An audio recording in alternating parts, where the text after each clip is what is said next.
बिस्मिल्लाहिर्रहमानिर्रहीम। अस्सलामुअलैकुम वीवर्स। आज मैं आपसे बीफ कलेजी कढ़ाई शेयर करूंगी और ये बहुत ही टेस्टी बनती है और इसको बनाने में बहुत कम टाइम लगता है। तो इसके लिए जो चीज़ें मैंने यूज़ की हैं, सबसे पहले प्याज की बारीक कटिंग कर ली है, एक गुटी लहसुन की छील ली है और 3 से 4 सब्ज़ मिर्च की बारीक कटिंग कर ली है। टमाटर को हम बाद में कटिंग करेंगे और कलेजी को मैंने धो लिया है। अभी हम एक मसाला तैयार करेंगे जिसके अंदर मैं शामिल कर रही हूँ लहसुन, साथ में दड़ा मिर्च और उसके साथ खुशक धनिया, इसके साथ जाएगा ज़ीरा और साथ में कुछ काली मिर्च जाएगी। व्यूअर्स, ये कलेजी के हिसाब से मैंने मसाले यूज़ किए हैं। आपके पास मेरे पास तकरीबन 1 किलो कलेजी है। अगर आपके पास कम है तो आप चीज़ों की क्वांटिटी कम या ज़्यादा कर सकते हैं, यह आपके टेस्ट पे डिपेंड करता है। अभी हम इस सारे मसाले को अच्छे से पीस लेंगे और एक साइड पे रख लेंगे। फिर हम स्टार्ट करेंगे इसको पकाना। तो उसके लिए हमें सबसे पहले घी या ऑयल चाहिए, आप जो भी यूज़ करते हैं ऐड कर लें और बारीक कटिंग किया हुआ प्याज हम इसी में शामिल कर लेंगे। प्याज को हमने थोड़ी देर के लिए पका लेना है और ब्राउन हम इसको नहीं करेंगे, बस हल्का सा इसको पानी प्याज का ख़त्म करके तो उसके अंदर कलेजी शामिल कर लेंगे। साथ में जो मसाला हमने पीसा था वो भी इसी के अंदर हम शामिल कर लेंगे और इसको अच्छी तरह हम मिक्स करके थोड़ी देर के लिए भूनेंगे। और साथ में अभी हम इसमें हल्दी पाउडर ऐड कर रहे हैं। इसको हम थोड़ी देर के लिए पकाएंगे, हमने बहुत ज़्यादा फ्राई नहीं करना ताकि कलेजी जो है वो सख्त ना हो जाए।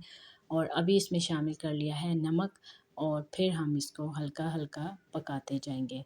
व्यूअर्स, इसकी जो कढ़ाई है वो बहुत ही बन के ज़बरदस्त तैयार होती है और आपने इसको ज़रूर ट्राई करना है।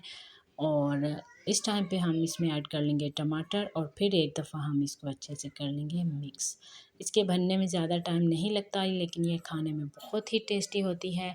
और साथ में मेरी आपसे बहुत छोटी सी रिक्वेस्ट कि अगर आपको मेरी ये रेसिपी पसंद आए तो आपने मेरे चैनल को ज़रूर सब्सक्राइब करना है। और अभी मैंने इसमें सब्ज़ मिर्च शामिल की है और इसको कवर कर लिया है। और थोड़ी देर कवर करने के बाद देखें टमाटर और कलेजी ने जो है वो अपना पानी छोड़ दिया है, लेकिन हम इसको फिर से कवर कर लेंगे और कलेजी और टमाटर के गलने तक इसको आहिस्ता आग पे कवर रखेंगे। दम पे रखने की वजह से कलेजी और टमाटर जो हैं वो गल चुके हैं, तो अभी हम इसका पानी जो है वो खुश्क करेंगे। व्यूअर्स, जब हम इसको आहिस्ता आग पे कवर करके रखेंगे तो इसका पानी और कलेजी का पानी खुश्क नहीं होगा। इसको खुश्क करने के लिए हमने फ्लेम को हाई कर लिया है और इसकी भुनाई हमने कर ली है स्टार्ट।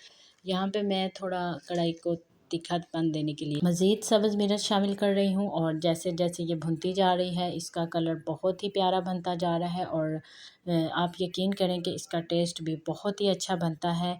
आपने इस रेसिपी को ज़रूर ट्राई करना है और फिर मुझे कमेंट सेक्शन में बताना है कि आपको मेरी ये रेसिपी कैसी लगी। अभी हम इसको गर्मा गर्म सर्व करेंगे। इसके साथ आप सलाद और चटनी भी यूज़ कर सकते हैं। और ये कढ़ाई आप देख सकते हैं कि कितनी आसानी से और कितनी जल्दी बनी। तो अगर आपको मेरी ये रेसिपी पसंद आई है तो प्लीज़ आपने मेरे चैनल को ज़रूर सब्सक्राइब करना है।